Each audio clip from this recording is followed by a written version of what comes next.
Mano vardas Georgė, man 28 metų. Likus 3 dienoms iki Kalėdų, grįžau į savo vaikystės namus, nešdama lagaminą ir tikėdamasi, kad šios šventės bus geriausios per daugelį metų. Mama praktiškai maldavo mane sugrįžti, sakydama, kad labai pasiilgo ir kad šios Kalėdos turi būti kitokios. Todėl atšaukiau planus su Jekepu, beveik visus savo 4 mėnesius taupytus pinigus išleidau paskutinės minutės skrydžiui ir skridau 12 valandų su 3 persėdimais, kad čia atvyktų. Pirmasis ženklas, kad kažkas negerai, buvo mamos pasitikimas. Nei apkabinimo, nei džiaugsmo, tik pavargęs, o tu atėjai, net nepakeldama akių nuo savo žurnalo. Namai kvepėjo vanilės žvakėmis, atrodė lyg iš žurnalo viršelio, visiškai tobuli ir nepriekaištingi. Mano sesers Hannah vaikai, 7-metė Emma ir 9-metis Tyleris, buvo įsibarstę po svetainės grindis su planšetiniais kompiuteriais, visiškai susitelkę į ekranus. Kur Hannah? Paklausiau, padėdama lagaminą prie laiptų. Išeina, atsakė mama, vis dar nesutikdama mano žvilgsnio. Ji grįš vėliau, visas entuziazmas, kuris buvo tų telefoninių pokalbių metu, buvo visiškai išgaravęs. Ši mamos versija buvo tolima, beveik šalta, lyg būčiau nepageidaujamas svečias, kuris pasirodė be įspėjimo.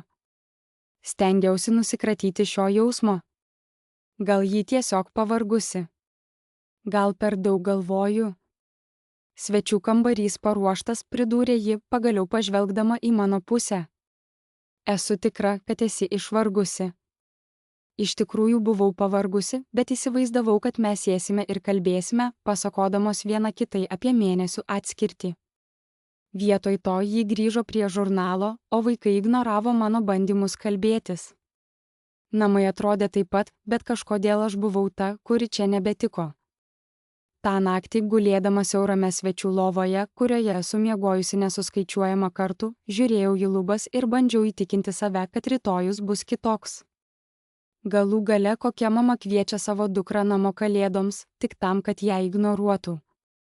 Tikrai turėjo būti kokia nors racionali priežastis. Dabar, žvelgdama atgal, turiu juoktis iš savo optimizmo. Paaiškinimas tikrai buvo laukiamas, tik neracionalus. Antrą dieną mama paruošė pusryčius būtent 4 žmonėms. 4 lėkštės, 4 apelsinų sulčių stiklinės, 4 stalo įrankiai, ne 5. Kai tai paminėjau su tuo, kas turėjo pasirodyti kaip lengvas juokelis, ji atrodė iš tiesų nustebusi. O, atsiprašau, brangioji. Manau, kad esu įpratusi gaminti 4. Ji sukepė man kiaušinių kaip po galvos, patiekdama juos ant popierinės lėkštės, kol visi kiti gavo gerą porcelianą. Hannah pasirodė apie vidurdienį, įsiveržusi su apsipirkimo maišais iš rytinės išvykos, vos pažvelgdama į mane, tik greitai pasakydama labas. Ji buvo puikiai pasipuošusi, makiažas idealiai atliktas, akivaizdžiai turėjusi malonų rytą, kol aš sėdėjau nepatogioje tyloje su vis labiau tolstančia mama. Mama, ar gali prižiūrėti vaikus šiandien vakare? Paklausė Hannah. Davidas kviečia mane į tą naują mėsaininę mieste, pranešė ji. Ne, ar galiu? Šventinė atmosfera sklandė ore, kai mama atsisveikino su vaikais, vos spėjusi praeiti pro duris, kol dar net nepradėjau sakyti labas. Dienos bėgo, o keistumas tęsėsi. Mama stengėsi atrodyti kaip puiki šeimininkė, tačiau kiekvienas jos judesys rodė, kad tai tik rutina, tarsi ji sekė iš anksto paruoštą scenarijų. Bandžiau kalbėtis apie savo naująją paaukštinimą darbe arba teirautis apie jos knygų klubą, tačiau ji atsakydavo vienu žodžiu, kol naršydavo telefone. Vakare, kai sėdėjome ir apsimetinėjome, kad žiūrime Kalėdų filmą, mama staiga tiesiai atsisėdo, lyg prisiminusi ką nors svarbaus. Tiesą sakant, turiu naujienų, ji pranešė tokiu tonu, tarsi kalbėtų apie maisto prekių pirkimą. Rytoj ryte aš išvažiuoju, sustabdžiau nuotolinio valdymo pultą. Tikrai galėjau būti neteisus. Kur ji išvyksta? Į Pinewood Springs kurortą, maždaug už valandos kelio. Aš jau keletą mėnesių turėjau rezervaciją. Ji pasakė tai taip atsitiktinai, tarsi kalbėtų apie kasdienius reikalus. Bet juk rytoj kūčių vakaras. Aš ką tik čia atvažiavau. Žodžiai iš mano lūpų sklido lėtai, mano smegenys bandė apdoroti tai, ką ji sakė. Žinau, mielasis, bet man tikrai reikia šio poilsio. Tai buvo toks stresingas metų laikotarpis, vaikai net nepažvelgė nuo savo planšetinių kompiuterių. Hana dar nebuvo grįžusi. Sėdėjau bandydama suprasti, kaip mama privertė mane išleisti visus savo santaupas, kad grįžčiau namo per Kalėdas, o dabar skelbia, kad rytoj išvažiuos. Tačiau tai dar nebuvo blogiausia. Didžiausia naujiena dar laukė savo akimirkos. Kūčių ryto atėjo mama, kraunanti savo Louis Vuitton lagaminą į automobilį. Tas pats lagaminas, kurio jį teigia negalinti pakeisti, kai užtrauktukas pernai sulūžo. Juokinga, kaip šios problemos taiga išsisprendžia, kai ateina atostogų laikas. Hana atsitrenkė į virtuvę, kur aš ruošiausi kavos ir atrodė keistai ramiai, lyg jos mama nesiruoštų palikti jų per Kalėdas. Taigi greičiausiai išvyksiu apie 10 valandų, Hana pasakė, atidarydama šaldytuvą ir išimdama apelsinų sultis, lyg tai būtų bet kuri kita antradienio rytas. Kur išvyksti? Paklausiau, nors mano skrandis jau pradėjo jausti pažįstamą susitraukimą. Pas mamą į kurortą. Mes ten švęsime Kalėdas. Ar ji tau nesakė? Hana pilstė sultis, visiškai nesijausdama mano susirūpinimo. Kurorte yra nuostabus Kalėdų paketas, porų masažas, šampanas, pusryčiai, visa tai atsargiai padėjau kavos puodelį. Jūs abi išvykstate. Na, taip. Rezervacija skirta 2 suaugusiems, jį pečius pakratė, lyg tai būtų akivaizdu. Be to kažkas turi prižiūrėti Emą ir Tylerį. Jie tikrai negali vykti į romantišką porų atostogų vietą, šie žodžiai smogė man kaip ledinis vanduo. Kažkas turi juos prižiūrėti. Teisingai. Puikus laikas, kad esi čia. Hana veidas švytėjo, lyg būtų išsprendusi pasaulio badą. Viskas taip puikiai susiklostė. Žiūrėjau į ją, laukdamas juoko, kokio nors juokauju, kas nors, kas rodytų, kad tai kreivas pokštas. Bet Hana jau judėjo toliau, naršydama po spinteles. Vaikai yra super lengvi. Emos akys spindėjo, kai ji išvydė specialiai formuotas makaronų su sūriu, o ne paprastus. Tuo tarpu Tyleris, sėdėdamas priešais ekraną, vis labiau krimtosi, nes per ilgai žaidė. Tačiau prisipažinkime, tiesiog leiskime jam žaisti. Aš grįšiu po Kalėdų, pagalvojau. Hana, mano balsas skambėjo keistai, kai kreipiausi. Ar tu man sakai, kad tu ir mama suplanavote Kalėdų atostogas, žinodami, kad aš skrendu čia, ir tiesiog numanėte, kad aš būsiu kūdikio sargyboje? Tai ne kūdikio sargyba, kai tai šeima, atsakė ji, vis dar naršydama po maisto spintelę. Be to, tu juk myli vaikus.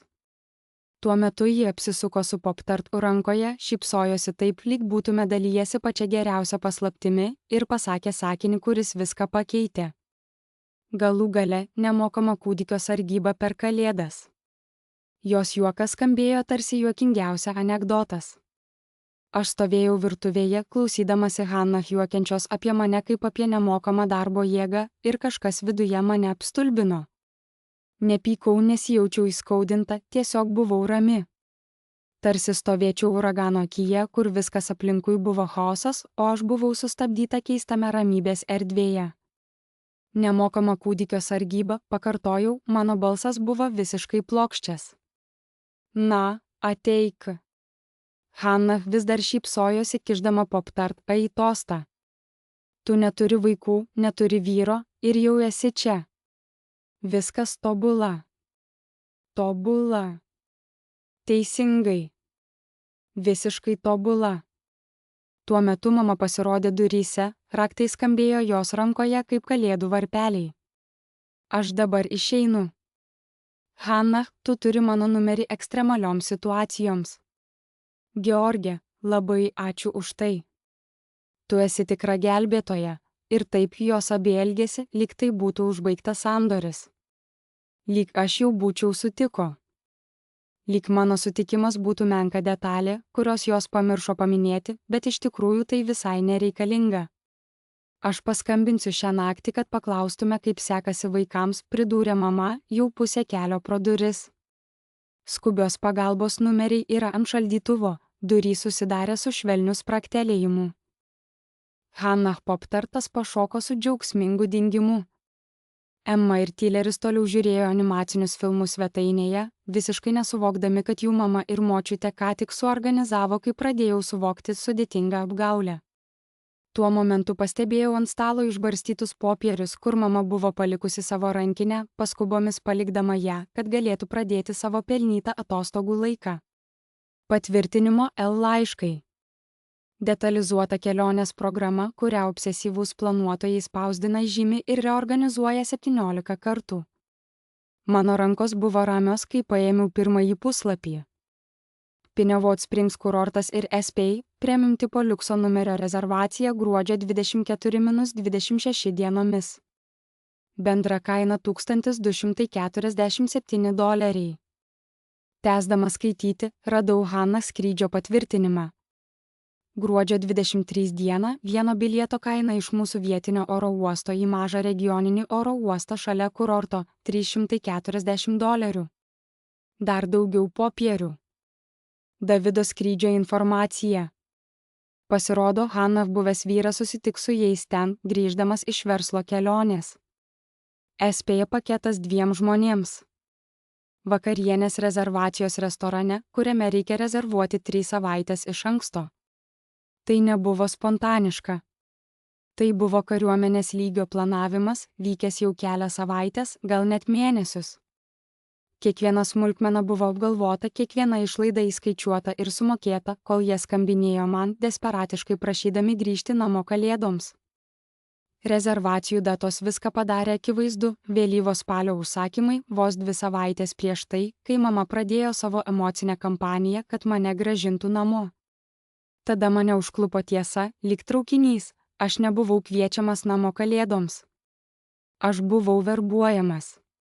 Verbavimas, kad tapčiau pagalbininku. Hannah su džiaugsmu sklandanti ore išėjo 10:30. Ji buvo kupina jaudulio dėl savo netikėtos kalėdų atostogų. Man tai buvo netikėtumas. Ji greitai pabučiavo vaikus, priminė man apie Tylerio miego rutiną ir išskubėjo pro duris, kol dar spėjau suvokti, kas vyksta. Kai tik jos automobilis pradingo už kampo, nusprendžiau, kad laikas gauti atsakymus. Hannah visada buvo šiek tiek chaotiška, svarbus dokumentai dažnai buvo išbarstyti po namus. Mamos biuras buvo tas pats netvarkingas kampas, kur ji mokėdavo sąskaitas ir spausdindavo begalę dokumentų. Nesiknisiau, tiesiog atlikau itin svarbę tyrimą, ieškodamas įrodymų, kurie buvo akivaizdžiai matomi. Pirmas dalykas, kurį radau, buvo Manila aplankas mamos darbo stalo, pažymėtas kalėdų planai. Pasirodo, ji buvo net labiau organizuota, nei maniau. Viduje buvo atspausdintos L laiškų mainai tarp Hannah ir mamos apie kurorto rezervaciją, prasidėjusią prieš 2 mėnesius. Negaliu laukti mūsų kalėdų pabėgimo, mama rašė vėlyvame spalio mėnesį. Pagaliau ramybė ir tyla. Puikus laikas, kad Georgė grįžta namo, atsakė Hannah. Nemokama vaikų priežiūra puikiai pasiteisino. Ten tai buvo užrašyta juodu ant balto. Mano kvietimas grįžti namo nebuvo apie šeimos vienybę ar apie tai, kad kas nors manęs pasiilgo. Tai buvo apie patogias nemokamas auklės paslaugas. Bet tai buvo tik pradžia. Hannah pasirodo spausdino finansinius dokumentus mamos namuose, nes jos pačios spausdintuvas jau mėnesius neveikė. Kiekvienas mėnuo buvo susikaupęs krūvoje banko išrašų, puikiai susistemintų ir gulinčių akivaizdžiai. Pradėjau skaityti, ieškodamas įrodymų apie finansinius sunkumus, apie kuriuos ji nuolat verkdavo. Sunkumai, dėl kurių man reikėjo kas mėnesį pervesti pinigus, kad padėčiau su maisto produktais ir šviesomis. Tačiau tai, ką radau, privertė mano skrandį nusileisti į rūsį. Reguliarūs indėliai kiekvieną mėnesį, dideli, aiškiai žymėti kaip vaikų išlaikymas. Dei Matthews, Davidas Matthews, jos buvęs vyras, Tylerio ir Emmos tėvas. Šie mokėjimai buvo nuoseklūs, patikimi ir dosnūs, pakankamai, kad padengtų nuomą, maisto produktus, komunalinės paslaugas ir pagrindinės išlaidas šeimai, turinčiai 3 narius. Hana visą šį laiką gavo didelį vaikų išlaikymą ir tuo pačiu metu ėmė pinigus iš manęs, verkdama apie tai, kaip yra kovojanti vieniša mama, leido man praleisti vakarienės ir pirkti pigesnius maisto produktus, kad galėčiau siųsti jai skubios pagalbos lėšas. Paskutinis smūgis buvo atspausdintas laiškas iš David.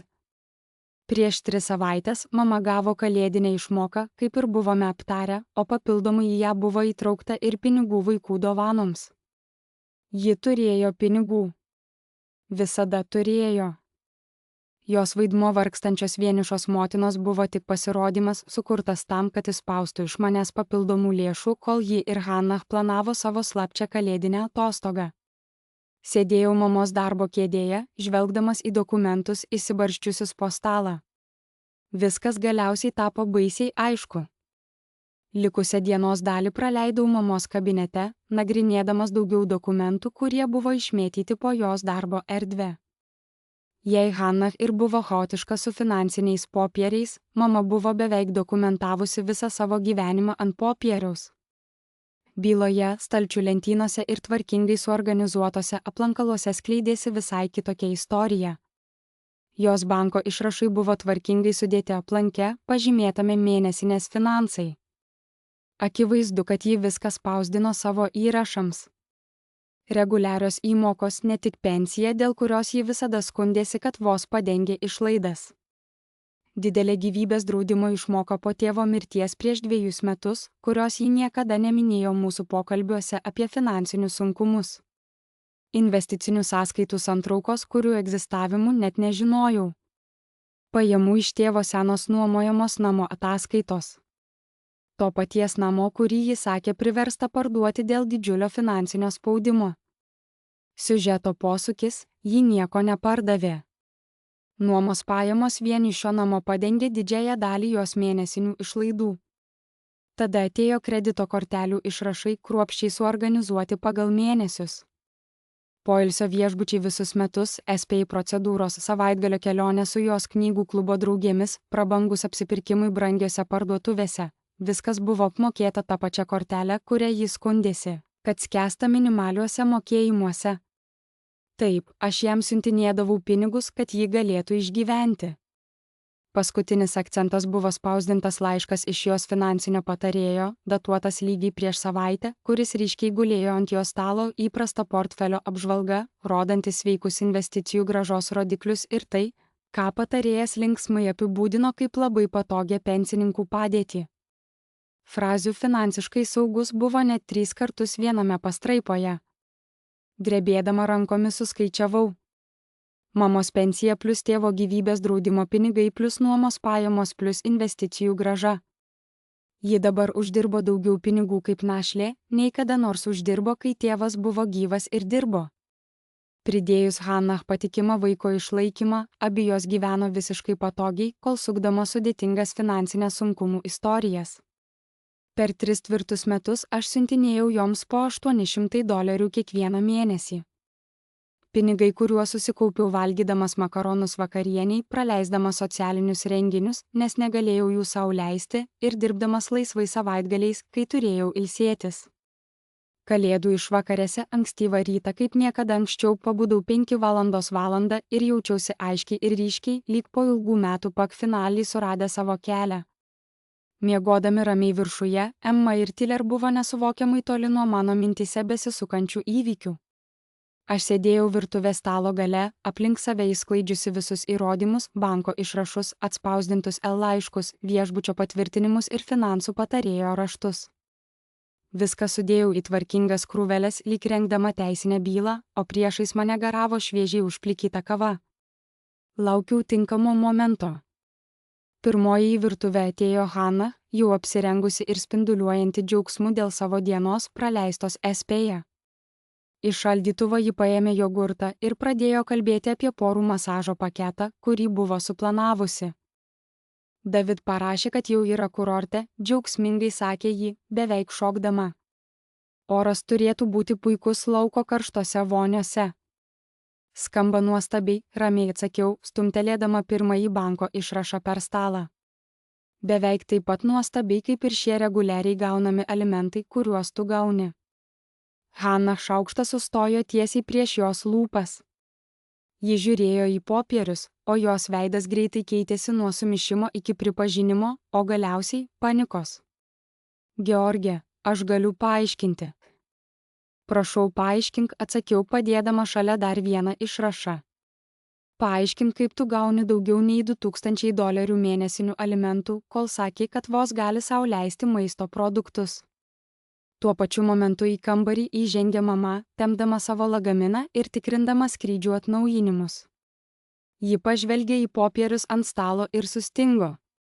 Kas tai? Paklausė, nors jos tonas rodė, kad ji puikiai žino, kas čia vyksta. Tai pasakiau pridėdama finansų patarėjo laišką prie kolekcijos ir šeimos susirinkimas apie sąžiningumą. Mama, ar norėtum paaiškinti, Hana, kodėl sakei man, kad sunkiai sekasi atlikti pensijų mokėjimus, sėdėdama ant 6-ženklio investicinio portfelio? Tylos akimirka tarp mūsų pasidarė tokia didelė, kad atrodė, lyg ji galėtų sugerti visą pasaulį. Nei viena iš jų nesugebėjo paneigti to, kas akivaizdu. Jos tiesiog stovėjo ten sučiupti raudoni, laukdami, ką aš nuspręsiu su šia informacija. Štai kas dabar bus, tęsiau, mano balsas skambėjo ramiai ir užtikrintai. Jūs dvi dabar išvyksite į nuostabią kalėdų atostogų kelionę. Mėgausitės kiekvieną akimirką spa procedūromis ir romantiškomis vakarienėmis, o kai sugrįšite, sužinosite, kad aš nebeprieinama babysiterė ar finansinė parama, pirmoji savo balsą surado Hana. George, prašau. Tu nesupranti, aš puikiai suprantu, atsakiau. Suprantu, kad jūs abi mane laikote ištekliumi, o ne šeimos nare, kurią reikia mylėti. Suprantu, kad visa ši kalėdų kvietimo istorija buvo tik sumanymas gauti nemokamą vaikų priežiūrą ir suprantu, kad esu baigusi būti jūsų asmeniniu bankomatu. Mama žengė žingsnį pirmyn, jos veidas raudonavo. Palauk, jaunėlė. Ne, tu palauk, mano balsas skambėjo taip tvirtai, kad net mane pačią nustebino. Aš einu į viršų susirinkti daiktų. Išeinu šiandien. Vaikai vyks su manimi į viešbutį, kol jūs grįšite iš savo atostogų, arba galite atšaukti savo kelionę ir pasirūpinti savo atsakomybėmis. Sprogimas, kuris sekė, buvo įspūdingas. Negali būti, kad tu rimtai, Hanoje sušuko, jos balsas pakilo iki tokio tono, kuris ko gero išgąsdino šunis net už 3 kvartalų. George, rezervacijos nėra grąžinamos. Mes negalime dabar atšaukti, tuomet turite problemą, atsakiau, atsistojusi ir susirinkdama savo įrodymus, nes nesiruošiu to spręsti už jūs. Mamos veidas nuo raudonumo tapo purpurinis. Po visko, ką mes dėl tavęs padarėme, tu taip mums atsakai. Apleidi šeimą, kai ji labiausiai tavęs reikia, tas drąsos pareiškimas beveik privertė mane juoktis. Viskas, ką jūs padarėte man, tai melavimas apie savo finansus, kad iš manęs gautumėte pinigų, ir sukčiavimas, kad aš skriščiau per visą šalį, kad prižiūrėčiau vaikus, kol jūs ilsitės. Tie vaikai yra jūsų sūnėnas ir dukterėčia. Dabar Hana jau verkė, jos tušas pradėjo bėgti per skruostus. Tu negali tiesiog jų apleisti, aš jų neapleidžiu. Aš atsisakau teikti nemokamą vaikų priežiūrą, kurią turėjote suorganizuoti patys. Pasukau link laiptų, tačiau mama sugriebė mano ranką. George Marija, jei tu išeisi pro tas duris, nesitikėk būti vėl priimta atgal. Šeima reiškia auką. Tai reiškia, kad reikia pirmiausia galvoti apie kitus. Atsisukau į ją.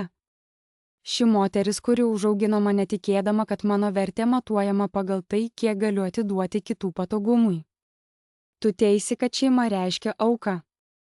Mama, aš buvau tik ta, kuri tai darė, prašau, Hanoje tyliai sušuko. Aš neturėjau atostogų metus. Nuo vaikų buvau atitrūkusi mėnesius. Man reikia šio poilsio, tuomet turėjai numatyti tinkamą vaikų priežiūrą, o nemanyti, kad aš tai teiksiu nemokamai. Išlaisvinau savo ranką iš mamos gniaužtų.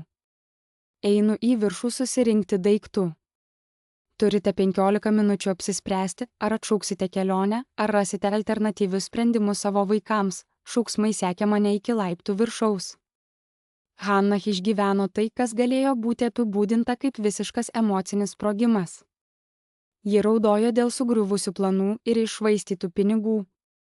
Mamos balsas aidėjo per namus, ji pyko dėl neįvertinimo ir šeimos ištikimybės.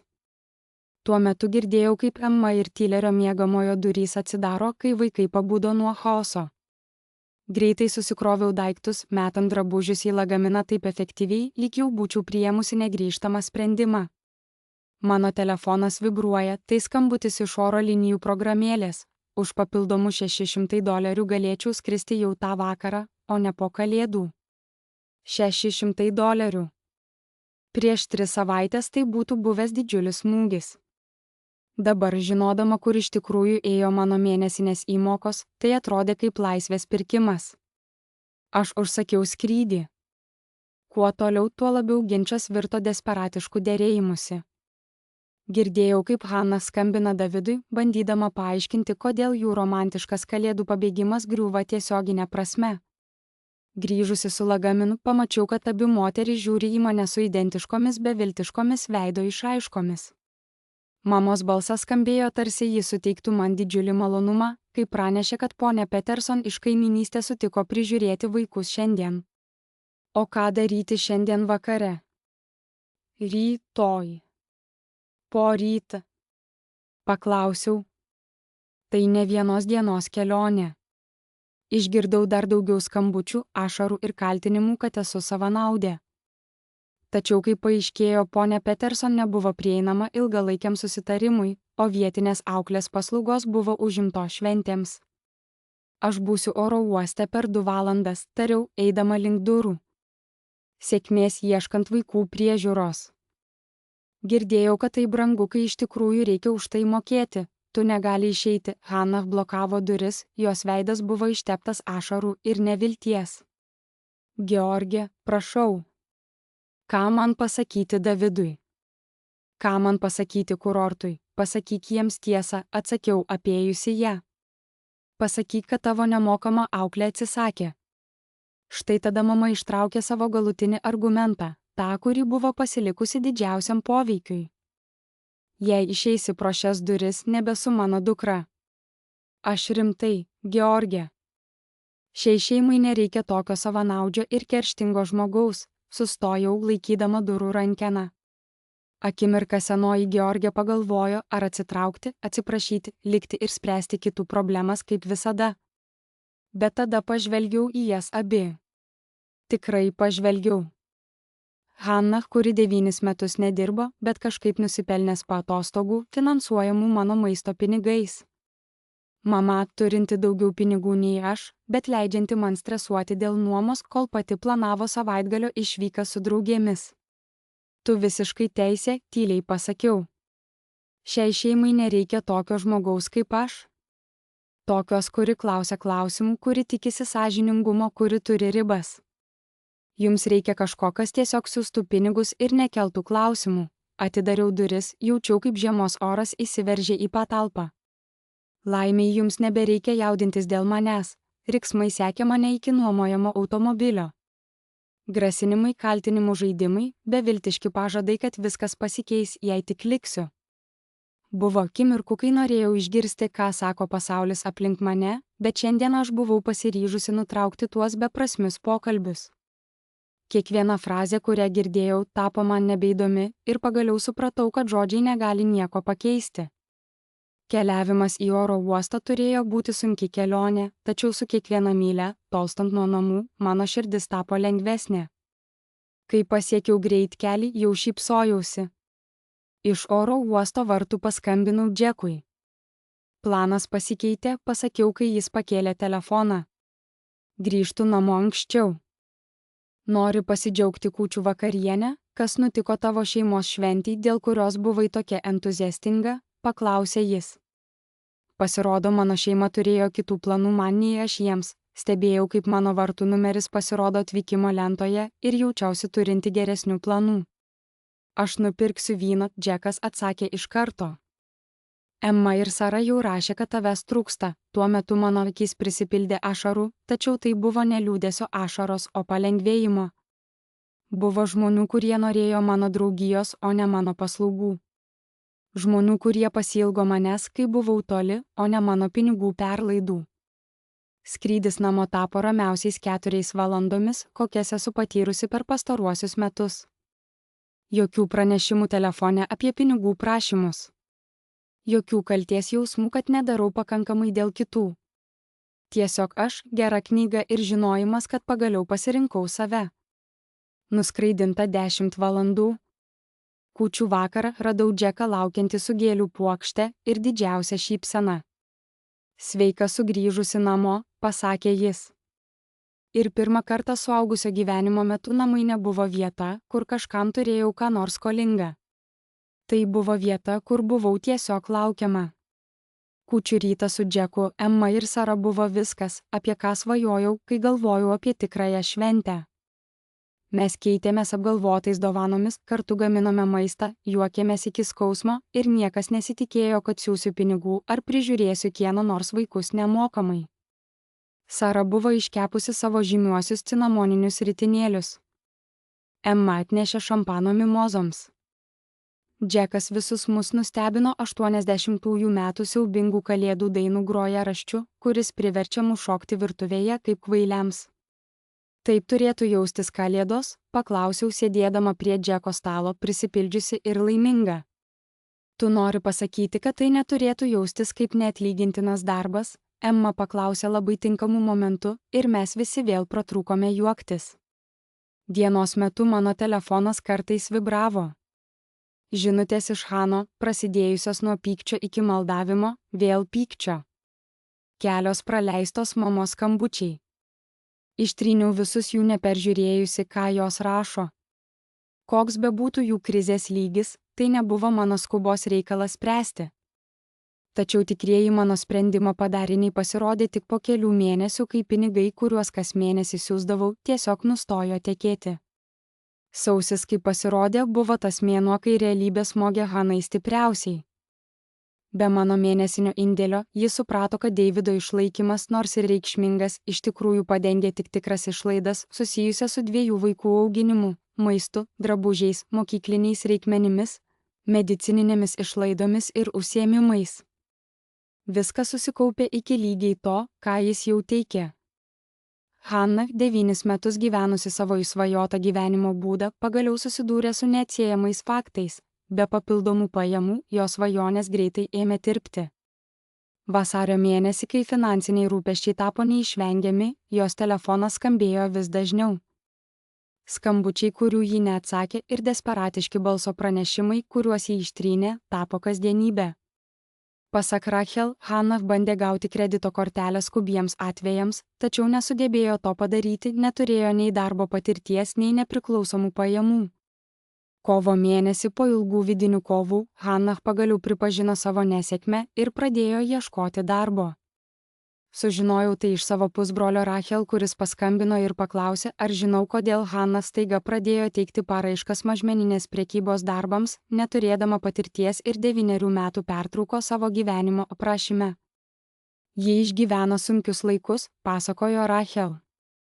Atrodo, darbo rinka nepalankiai žiūri į tuos, kurie niekada nesidarbojo. Mano širdyje blykstelėjo kažkas, kas galėjo būti užuojauta, tačiau prisiminus kalėdų atostogas, kurių metu jie mėgavosi, kai aš turėjau rūpintis vaikais, šis jausmas greitai pranyko. Esu tikra, kad ji ras sprendimą, pasakiau Rachel.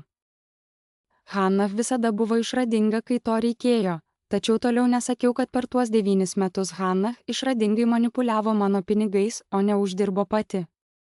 Balandis atnešė gerų naujienų, Hana pagaliau gavo darbą vietinėme prekybos centre. Nors tai buvo tik dalinis etatas už minimalią algą, tai vis tiek buvo kažkas. Rachel pasakojo, kad Hana sunkiai sekasi prisitaikyti prie naujo grafiko ir fizinių darbo reikalavimų. Tai didžiulis pokytis jai, kalbėjo Rachel. Ji nėra įpratusi dirbti, dauguma žmonių pradeda dirbti paauglystėje, atsakiau. Ji prisitaikys. Gegužė atnešė naujienų apie tai, kad mama įsikišo su savuoju ultimatum.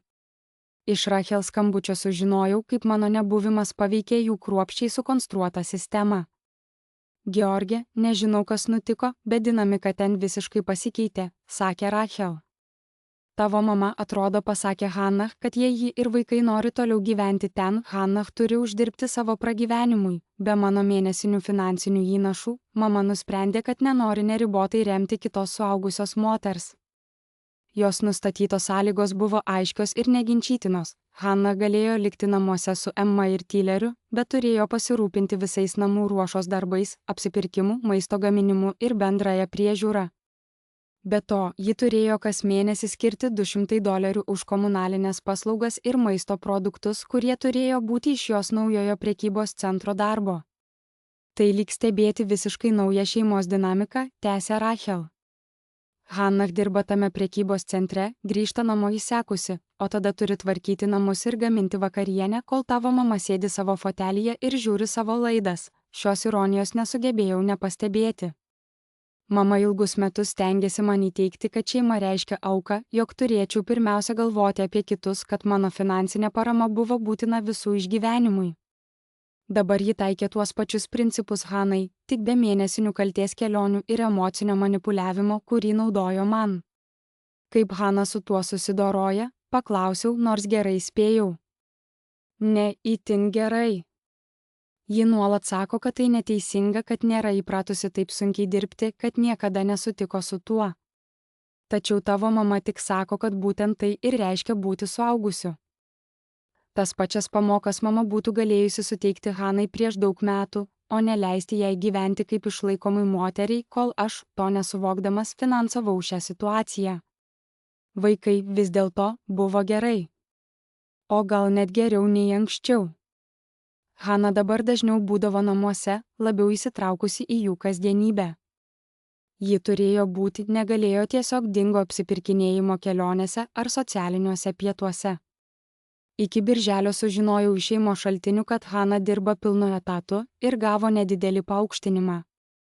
Ji vis dar kovojo, skundėsi, kaip viskas sunku, bet pirmą kartą gyvenime funkcionavo kaip nepriklausoma suaugusi. Mama tuo tarpu klestėjo. Jos pinigai vėl buvo jos.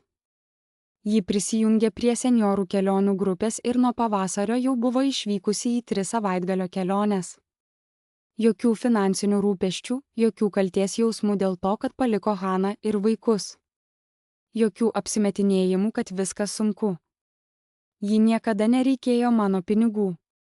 Ji juos norėjo, nes turėti pinigų reiškia daugiau pramogų savo, tuo pačiu užtikrinant, kad kas nors kitas spręstų Hannahos ilgalaikį priklausomumą. Sistema puikiai veikė abiem, kol aš nustojau dalyvauti. Dabar jie turėjo vienas kitą, su kuriuo galėjo dėrėtis, ir pasirodo, nė viena iš jų nepatiko sąlygos, kai negalėjo manipuliuoti trečiąją šalia. Praėjus metams sėdėjau savo bute kūčių vakare, suvyniodamas dovanas Jake'ui, Emmai ir Sarai. Tikras dovanas, apgalvotas, įsigytas be streso ar nuoskaudų, nes dabar galiu sau leisti, kad nebereikia siųsti $800 mėnesiui žmonėms, kuriems to nereikėjo. Mano taupomojoje sąskaitoje buvo suma, kurios niekada nesumatęs. Atsimokėjau kreditinės kortelės skolą, nusipirkau padorų automobilį ir net pradėjau kaupti pensijų fondui. Pasirodo, kad niekada nebuvau blogas su pinigais. Tiesiog per daug jų atidaviau. Rachel vis dar kartais atnaujindavo mane apie šeimos situaciją. Hannah matyt gerai sekasi darbe, ji neturi keletą draugų iš darbo. Vaikai klestėjo, nes mama jiems skyrė daugiau struktūros ir dėmesio. Mama toliau keliauja ir mėgaujasi pensiją kaip ir anksčiau, tik be apsimetinėjimo, kad reikia kieno nors finansinės pagalbos. Niekas neatsiprašė. Nei Hannah už tai, kad melavo apie savo finansus. Nei mama už kalėdų auklėjimo apgaulę. Nei viena iš jų už metus emocinio manipuliavimo, maskuoto kaip šeimos lojalumas. Bet aš nesitikėjau atsiprašymų. Žmonės neatsiprašo už sistemas, kurios veikia tiksliai taip, kaip buvo suprojektuota. Kartais pagalvoju apie tai, kad galėčiau jiems paskambinti. Dažniausiai tai būna per šventes arba kai kas nors primena gražius vaikystės prisiminimus. Tada prisimenu, kad jų norima santykių forma nėra su manimi, o su mano banko sąskaita ir mano noru spręsti jų problemas. Yra žmonių, kurie tave myli dėl to, kas esi, ir tokių, kurie myli tave dėl to, ką gali suteikti. Išmokti atskirti šiuos du dalykus galėjo tapti svarbiausia pamoka, kurią kada nors išmokau. 6 valandą pas mane atėjo Džeikas, nešinas vynu ir vilkintis to kvailo kalėdų megztinio, kurį jam pirkau praėjusiais metais. Kaip sekėsi darbe, paklausė jis, pabučiuodamas man skruostą ir kabindamas paltą. Gerai. Užimta. Manau, sausį vėl gausiu paaukštinimą. Žodžiai įsiveržė lengvai, be senos baimės, kad negalėsiu sau leisti švęsti ar turėsiu siųsti papildomus pinigus kitur. Turėtume švęsti, pasakė jis, šypsodamasis. Nebent turi kitų planų su savo pinigais, juokėsiu. Mano juokas skambėjo nuoširdžiai ir lengvai. Ne, mano pinigai, mano pinigai. Keista, kaip tai veikia. Vėliau sėdėdami šalia jo kalėdų eglutės, dalindamiesi kinišku maistu ir žiūrėdami prastus šventinius filmus, galvojau apie Georgiją, kuri praėjusi kalėdų sezoną skrido per visą šalį su viltimis, santaupomis, naivia tikėjimu ir šeimos meile. Ji buvo gera žmogus. Ji nusipelnė daugiau nei būti traktuojama kaip emocinė bankomatas. Ši Georgija, kuri išmoko sakyti ne, kuri nustatė ribas, kuri pagaliau pasirinko save, yra geresnė. Ne todėl, kad ji tapo kietesnė ar piktesnė, bet todėl, kad pagaliau suprato skirtumą tarp to, būti mylimam ir būti naudojamam. Kartais geriausias dovana, kurią gali savo suteikti, yra gebėjimas pasitraukti nuo žmonių, kurie tavęs iš tikrųjų nenori. Su šventėmis, man. Iš kur tu stebi šią istoriją šiandien? Parašyk savo vietą komentaruose žemiau ir spausk patinka bei užsiprenumeruok, jei kada nors jautiesi neįvertintas šeimos. Jei ši istorija tau rezonavo, būtinai spausk patinka ir užsiprenumeruok daugiau istorijų apie savo stiprybės radimą ir pasirinkimą save pirmiausia.